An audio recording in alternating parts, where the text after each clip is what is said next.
Hello, स्वागत आहे तुमचं माझ्या मराठी यूट्यूब चॅनलमध्ये. तर आज आपण पाहणार आहोत टेम्पल स्लीव्जचं कटिंग. तर इथे मी एक स्लीव ऑलरेडी तयार करून ठेवली होती. त्याचंच राहिलेलं कटिंग मी ह्या फॅब्रिक लायनिंगवरती ठेवून तेच कट केलं, जेणेकरून दोन्ही साईडला सेम यायला पाहिजे म्हणून.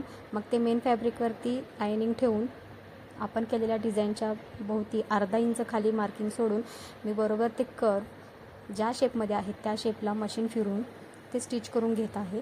हे करण्यासाठी तुम्हाला खूप लक्ष देऊन आणि बारकाईने आणि मेन म्हणजे फिनिशिंगमध्ये तुम्हाला हे करावं लागणार, कारण जितके तुम्ही कर्व देणार तितकं तुम्हाला मशीन तितकं व्यवस्थित त्या डिझाईनवरून फिरवता येणं हीच आपली महत्त्वाची कला राहते.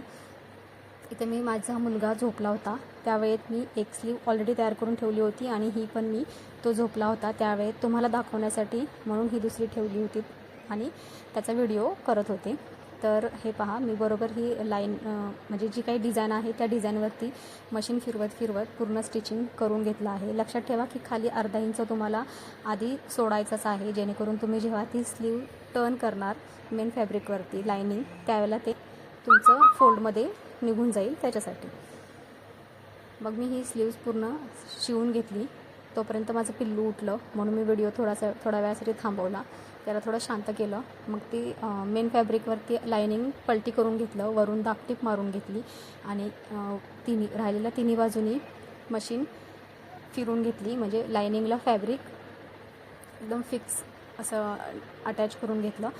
मी ह्या ठिकाणी काही वेळेला फॅब्रिक ग्लू पण यूज करते, पण आता फॅब्रिक ग्लू अवेलेबल नव्हता म्हणून मी राहिलेल्या तिन्ही साईडून मशीन फिरून घेतली आहे. फॅब्रिक ग्लू यूज केल्यावर आपला टाईम थोडासा कमी होतो, स्टिचिंगमध्ये एनर्जी आपली वाया जात नाही. तर मग मी हे पहा बरोबर राहिलेल्या तिन्ही साईडून लायनिंग मेन फॅब्रिकला अटॅच करून घेतलेलं आहे आणि आपली ही बॉडी तयार झालेली आहे.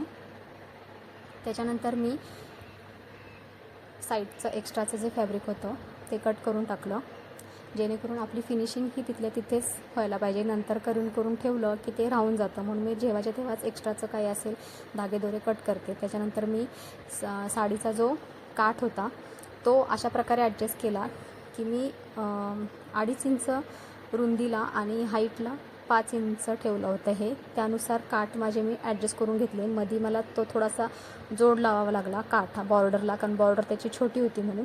ती जी मध्ये पिंक तुम्हाला स्टँडिंग लाईन दिसत आहे ते मी जोडलेला भाग आहे, तर तो जोडलेला भाग सेंटरलाच यावा या हिशोबाने मी ते पिनअप करून घेतलं. पहिल्यांदा टाचण्या लावून सिक्युअर केलं आणि त्याच्यानंतर मग मी आता त्याच्यावरती मशीन फिरवत आहे. मशीन फिरवताना जसं मी मगाशी बोलले तसंच की त्या जसे डाऊन ते कर्व आहेत त्या कर्ववरती आपल्याला व्यवस्थित मशीन फिरवून घ्यायची आहे.